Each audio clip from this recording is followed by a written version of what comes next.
August 14, 2022 world health organisation ஒரு அப்சர்ஜ் declare பண்ணுறாங்க. இதை பற்றி எம்பாக்ஸ் கேஸ் அலார்மிங் ரேட்டில் ரைஸ் ஆகுது. அதனே Mpox case, what is Mpox, Mpox யார் யாருக்கெல்லாம் பரவும், இப்போ ஏன் அதை பற்றி பேசிகிட்டு இருக்காங்க? இப்போ ஒரு 7-8 நாள் நீங்கள் நியூஸ் சேனல் தேர்ந்தீங்கன்னா நிறைய மங்கி வைரஸ்னு ஒன்று பார்ப்பீங்க. அது ஒன்றும் இல்லை, அதுதான் எம்பாக்ஸ்.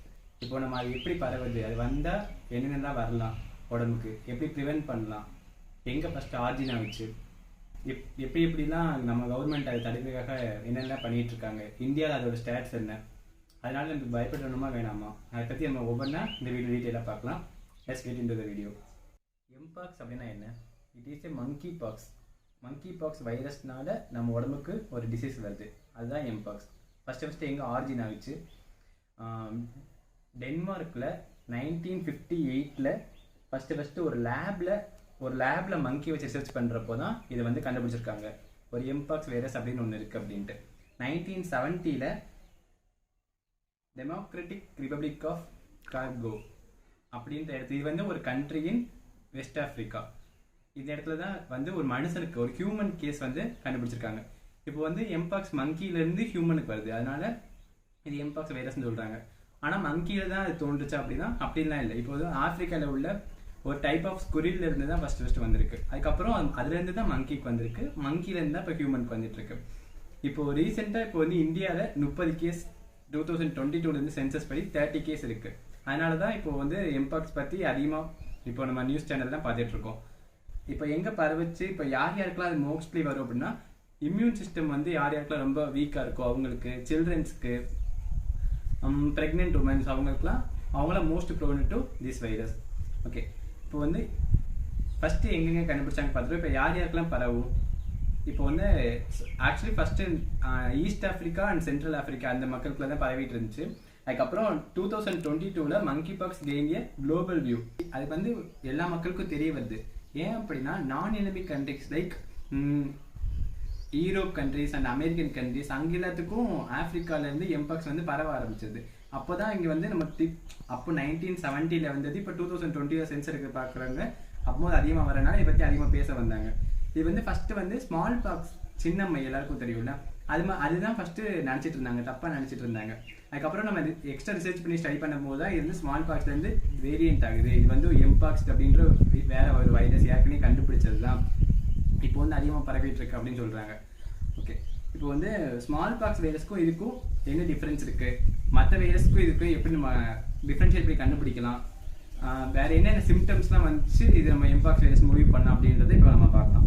ஃபஸ்ட்டு வந்து எம்பாக்ஸ் வைரஸோட இன்குபேஷன் பீரியட் என்னதுன்னா 6 to 13 days. இது வந்து ஒரு ரேஞ்சு, இது வந்து 5 to 25 days அப்படியும் மாறலாம். இன்குபேஷன் பீரியட்னா நம்ம உடம்புல அந்த வைரஸ் வந்த பிறகு நமக்கு சிம்டம்ஸ் வெளியே தெரிய வர்ற டேஸ் தான் இன்குபேஷன் பீரியட். அது வந்து range 6 to 20 days, 5 to 25 days, அது மாதிரி ரேஞ்ச் மாறிக்கிட்டே போகலாம். இதோட சிம்டம்ஸ் அண்ட் சைன்ஸ் பார்க்குறப்போ அதோட சிவியாரிட்டி என்ன, அது சிம்டம்ஸ் வந்து படிக்கிறதுக்காக நம்ம 2 ஸ்டேஜை பிரிச்சுக்கலாம். முதல் ஸ்டேஜ் என்ன ஸ்டேஜ் அப்படின்னா, prodromal stage and rash stage. Prodromal first initial ஃபேஸில் இருக்கிற பேர் தான் ப்ராடெர்மல் ஃபேஸ். அதில் என்னென்ன இருக்கும் அப்படின்னா, பேஷண்ட்க்கு வந்து சிவியராக ஹை ஃபீவர் இருக்கும், சிவியர் ஷிவரிங் இருக்கும், high fever 101 degree to 104 degree Fahrenheit வரையும் அவங்களுக்கு ஷிவரிங் டெம்பரேச்சர் இருக்கும். அப்புறம் ஹை ஷிவரிங் இருக்கும். வேற என்ன அதிகமாக இருக்கும் அவங்களுக்கு அப்படின்னா, மசில் எக்ஸ், அவங்களோட ரொம்ப வீக் ஆவாங்க, அவங்களோட மசில்ஸ் சீக்கிரமாக ஃபேட்டிக் ஆகும்.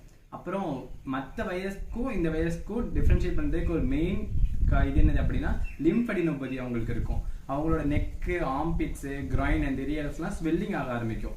இது வந்து மற்ற வைரஸில் வராது, எம்பாக்ஸ் வைரஸில் ஸ்பெசிஃபிக்காக இது வரும். அப்போ வந்து அவங்களுக்கு வந்து மீதி ஷிவரிங், கோல்டு, தென் ஃபீவர், அது எல்லாமே நார்மலாக எல்லா வைரஸ்க்குமே வர்றது தான். அதுலேருந்து இது டிஃப்ரென்ஷியேட் பண்ணுறதுக்காக எப்படி டிஃப்ரென்ஷியேட் பண்ணணும் அப்படின்னா, அவங்களுக்கு லிம்ஃபடினோபதி இருக்கும், லிம்ஃப் நோட்ஸில் ஃபுல்லாக ஸ்மாலன் ஆகும். அதனால இந்த இடத்துல இந்த கழுத்து side, groin area, orbit area அந்த இடத்துலலாம் வீக்கமாகும்.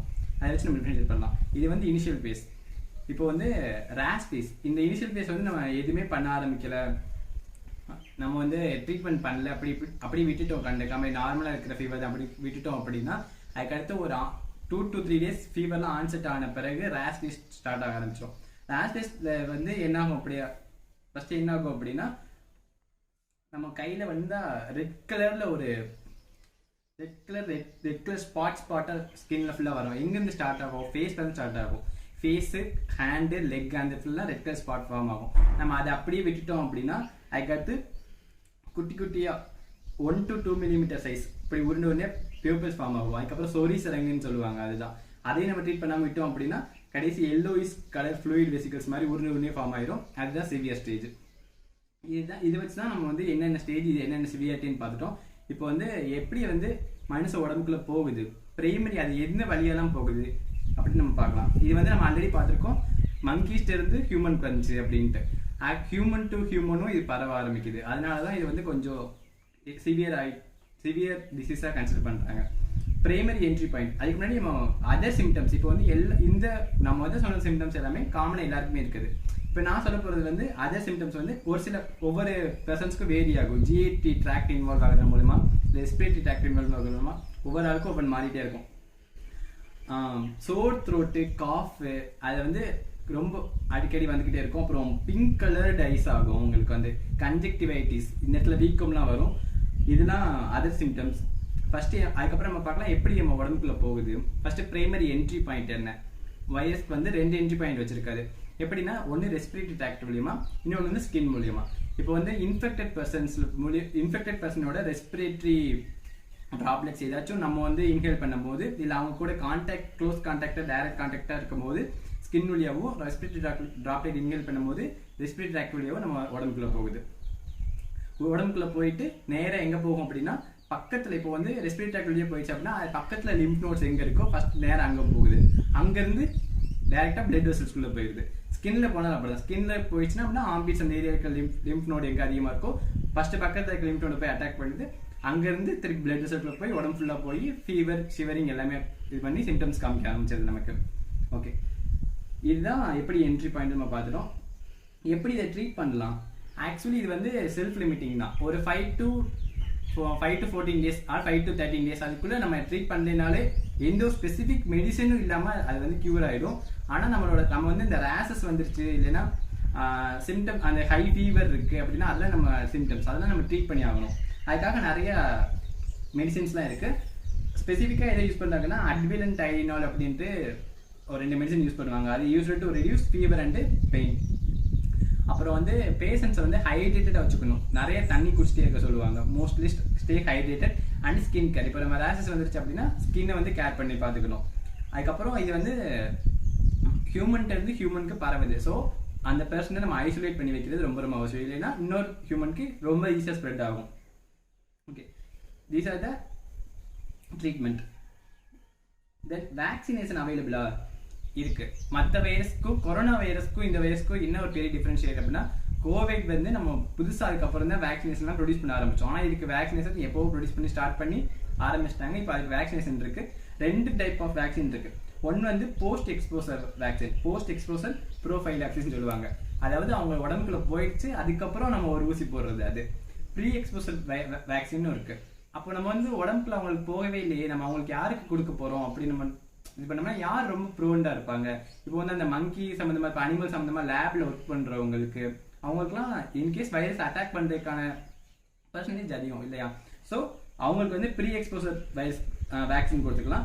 போஸ்ட் எக்ஸ்போசர் வைரஸ் வந்து சப்போஸ் அவங்களுக்கு வந்துருச்சு அப்படின்னா அவங்களுக்கு கொடுப்பாங்க. இப்போதைக்கு JVMN, EDS, ACIM 2000 இப்படின்ற வேக்சின்ஸ்லாம் அவைலபிளா இருக்கு. இது வந்து நம்ம போஸ்ட் எக்ஸ்போசர் அவங்கள வந்து வைரஸ் அட்டாக் பண்ணிடுச்சு அப்படின்னா அதுக்கப்புறம் கொடுக்கறது. ஓகே, இதுதான் வேக்சின்.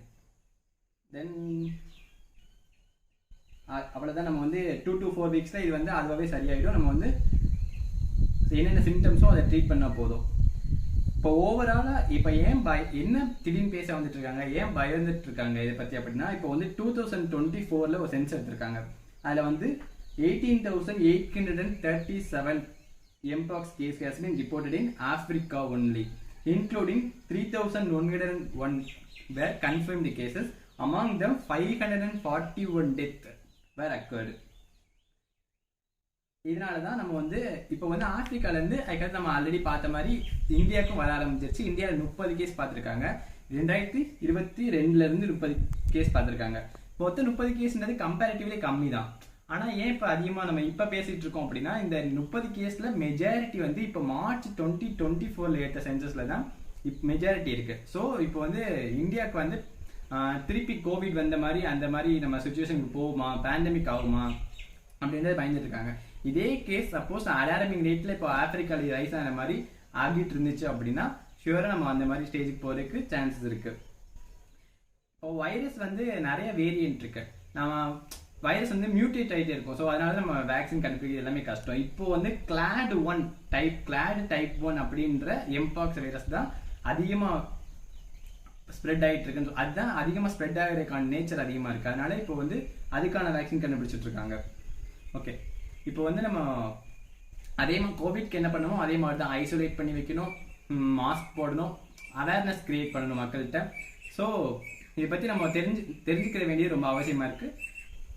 அவ்வளோதான். இப்போ வந்து நம்ம வர்றதுக்கு முன்னாடி ப்ரிவென்ட் பண்ணிட்டோம் அப்படின்னா அந்த ஸ்டேஜுக்கு நம்ம போகாமல் தடுத்துடலாம். ஸோ இந்த வீடியோ வந்து ரொம்ப முக்கியம். உங்களால் முடிஞ்சளவு ஷேர் பண்ணுங்கள். நிஜமாவே பிடிச்சிருச்சுன்னா மட்டும் லைக் பண்ணுங்கள். தேங்க்யூ.